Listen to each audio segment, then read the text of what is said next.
अस्सलामुअलैकुम, welcome back to Innovate IT Zone. आज के इस वीडियो लेक्चर के अंदर हम लोग डिस्कस करेंगे अपनी इन लैब एक्टिविटीज़ को, जिसमें हम लोग देखेंगे हमारे लॉजिकल ऑपरेटर्स क्या होते हैं सी के अंदर। तो मैंने आप लोगों को पहले भी बताया है कि हमारे पास लॉजिकल ऑपरेटर्स कौन से हैं, एंड और नॉट है। ठीक है, ये सिंपल ऑपरेटर हैं। जब इसको लॉजिकल में लिखते हैं तो हमारे पास कुछ इस फॉर्म में आ जाते हैं। ठीक है, ये बताता है कि अगर मेरे पास दोनों की दोनों कंडीशन ट्रू है, यानी इसमें हमारे पास एक्स और वाई दोनों की कंडीशन ट्रू है, तो तब मेरी आउटपुट डिस्प्ले होगी, अदरवाइज क्या होगा, वो फॉल्स हो जाएगी। ठीक है, अगर इसमें हमारे पास बताता है और में, और का मतलब होता है कोई एक। ठीक है, जैसे मैं कहती हूँ कि तुम या तुम दोनों में से कोई एक आ जाए मेरे साथ प्रिंसिपल के ऑफिस में, तो क्या होगा कि मैं यहाँ पे और ऑपरेशन लगा रही हूँ। ठीक है, अगर मैं कहती हूँ कि तुम दोनों ही चलोगे तो ही मेरा काम बनेगा, तब मैं यहाँ पे एंड ऑपरेटर लगाती हूँ। लेकिन अगर किसी एक को चूज़ करना होगा तब हम और ऑपरेटर लगाते हैं। ठीक है, देखो x ग्रेटर देन 1 हो चाहे y ग्रेटर देन 1 हो, इनमें से कोई एक कंडीशन भी सेटिस्फाई है तो मेरे पास कंडीशन ट्रू है। ठीक है, नॉट में क्या होता है कि हमारे पास जैसे y ग्रेटर देन 1 है ना, तो ये ट्रू होगा तो मेरे पास रिजल्ट फॉल्स आएगा, यानी कि मैं क्या करूँगी कि मेरे पास y जो है ना ग्रेटर देन 1 नहीं बल्कि लेस देन 1 इसकी आउटपुट में आएगा। ठीक है, उसके बाद हम लोग चलते हैं इसके प्रोग्राम की तरफ।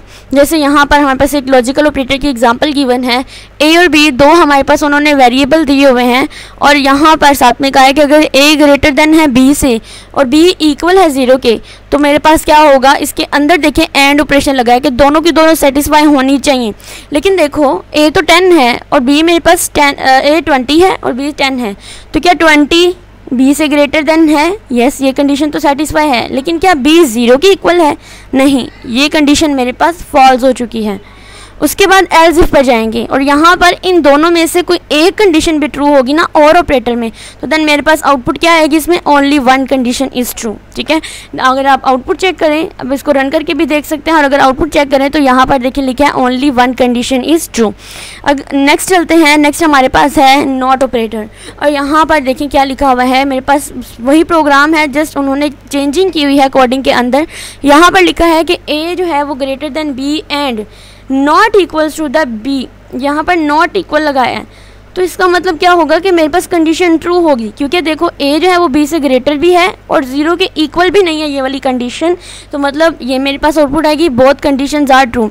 लेकिन अगर यहाँ पर देखें a ग्रेटर देन b और यहाँ पर आउटपुट में देखें ये वाली सेटिस्फाई तो है, ठीक है, यानी 20 ग्रेटर देन है 10 से, और ये वाली सेटिस्फाई भी है, तो इसका मतलब मेरे पास आउटपुट में ये भी आ सकता है और ये भी आ सकता है। लेकिन इसकी शर्त क्या थी कि दोनों में से कोई एक कंडीशन ट्रू होनी चाहिए, एक कंडीशन फॉल्स होनी चाहिए, एक कंडीशन ट्रू होनी चाहिए। लेकिन यहाँ तो दोनों की दोनों ट्रू हैं, लेकिन ये और ऑपरेटर की जो कंडीशंस है, जो प्रॉपर्टीज़ हैं, उसको सेटिस्फाई नहीं कर रहा, तो मेरे पास जो है, मेरे पास ये वाला एंड ऑपरेटर वाला जो है वो करेक्ट होगा, और मेरी आउटपुट देखिए उसमें लिखा है बोथ कंडीशंस आर ट्रू। ठीक है, उसके बाद हम पढ़ेंगे अपने असाइनमेंट ऑपरेटर्स के बारे में। तो असाइनमेंट का मतलब क्या होता है, असाइन करना। ठीक है, जैसे मैंने आपको बताया था कि ये मेरे पास असाइनमेंट ऑपरेटर होता है, जबकि ये जो है ये इक्वालिटी ऑपरेटर होता है। इन दोनों में डिफरेंस भी पूछ सकते हैं।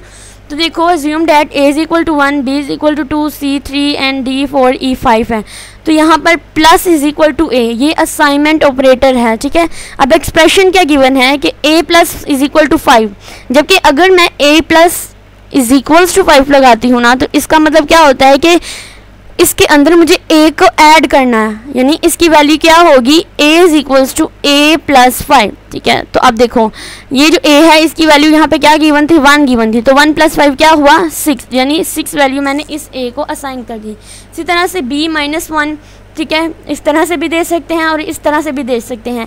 ये एक्सप्रेशन है, ये एक्सप्लेनेशन है, और ये असाइनमेंट ऑपरेटर है। ठीक है, आप इस टेबल को गौर से पढ़ें, आपको अच्छी तरह से समझ आ जाएगी। जहाँ से भी आपको कन्फ्यूजन होगी देन कमेंट में।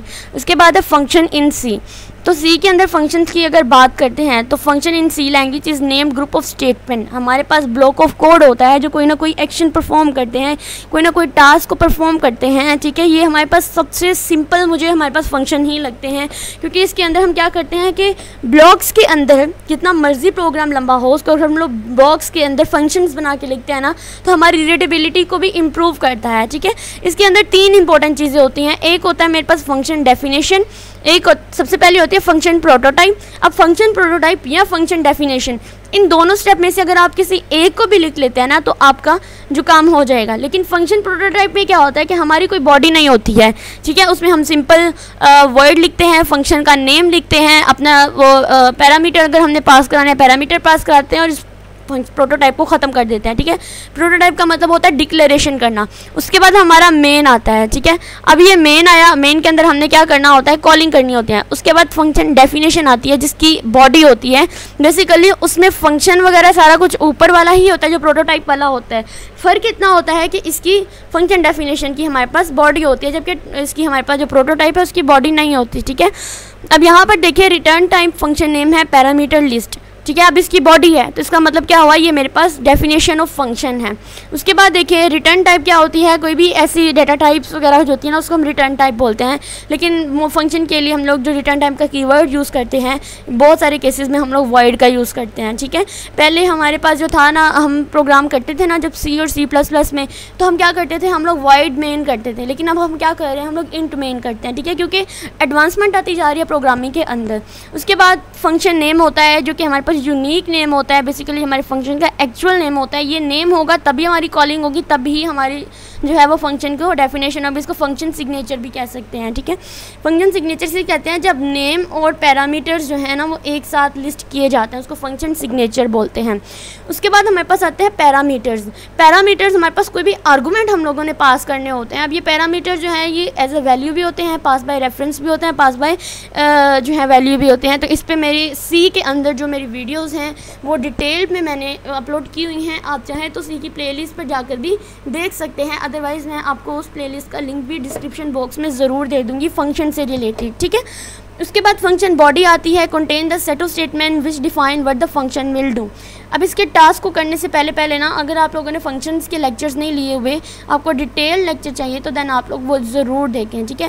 उसके बाद फंक्शन डिक्लेरेशन एंड प्रोटोटाइपिंग है। जैसे यहाँ पर देखें तो ये मेरे पास फंक्शन डेफिनेशन ही लिखी हुई है, ठीक है। ये इंट है मिनिमम, फंक्शन का नाम है मिनिमम। इसमें क्या होगा, पैरामीटर दो दिए हुए हैं, एक num1 के नाम से, एक num2 के नाम से, ठीक है। यानी एक num1 के नाम से ये पैरामीटर है, ये फंक्शन का नेम है, ये मेरे पास रिटर्न टाइप है। तो अगर मैं उसके बाद क्या किया हुआ है उन्होंने कि यहाँ पर उन्होंने एक इंटीजर लिया हुआ है मिनिमम टाइप का, कंडीशन चेक किया कि अगर मेरा पहले वाला नंबर दूसरे वाले नंबर से लेस देन है तो मतलब मेरा पास num1 मिनिमम नंबर है, एल्स पे क्या करेंगे num2, ठीक है। ये मेरे पास अभी फंक्शन डेफिनेशन है। उसके बाद हम बात करेंगे फंक्शन डिक्लेरेशन एंड प्रोटोटाइपिंग की। तो हम क्या करते हैं, इसको हमने टर्मिनेट करना होता है। इसके जो पार्ट होते हैं ना उसमें हमारे पास रिटर्न टाइप होती है, फंक्शन नेम होता है, देन पैरामीटर लिस्ट होती है, ठीक है।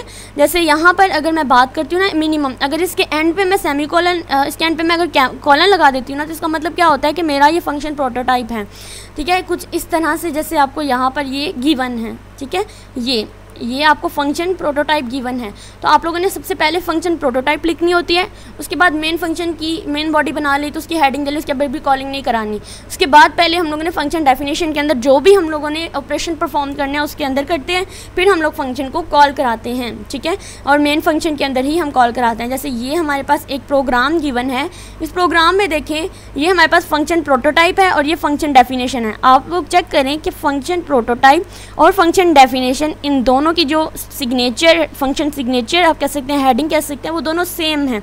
लेकिन फ़र्क क्या है कि फंक्शन प्रोटोटाइप में मुझे इसको एंड करना पड़ रहा है, जबकि इसकी मुझे बॉडी बनाकर इसके अंदर जो है ना वो एग्जीक्यूशन करनी पड़ी है, इसके अंदर कोड लिखना पड़ रहा है। और उसके बाद मैं मेन में गई तो मैंने देखो पैरामीटर के लिहाज से मैंने मेन के अंदर भी जो है ना वो वेरिएबल लेना है। जैसे इंट num1 है तो इसको मैंने ये a जो है वो इस num1 में बेसिकली क्या करेगा कि इसकी एक कॉपी रेडी कर देगा।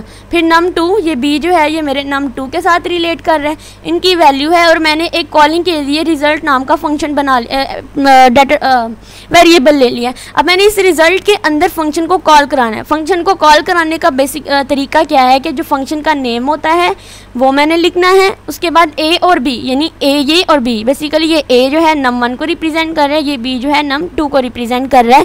उसके बाद हम फाइनल प्रिंट एफ दे देंगे कि मेरे पास जो मिनिमम नंबर है वो दिस वन है, ठीक है। इसके बाद हम लोग अपने जो है वो टास्क करेंगे। इस डिटेल के अंदर भी उन्होंने बेसिकली यही चीज़ें एक्सप्लेन की हुई हैं। कुछ मैथ लाइब्रेरी इंक्लूड की, अगर हमें स्क्वायर रूट फाइंड करना है तो हम ये यूज़ करते हैं। उसके बाद क्यूब रूट के लिए, एक्सपोनेंशियल के लिए, log 10 के लिए हम लोग ये यूज़ करते हैं, ठीक है। आप लोगों ने इसको रीड आउट कर लेना है अपनी जो है वो अपनी नॉलेज के लिए, ठीक है। तो उसके बाद हम लोग जो हैं अपने टास्क स्टार्ट करते हैं नेक्स्ट वीडियो के अंदर। होप सो आज का लेक्चर आप लोगों के लिए हेल्पफुल रहा होगा।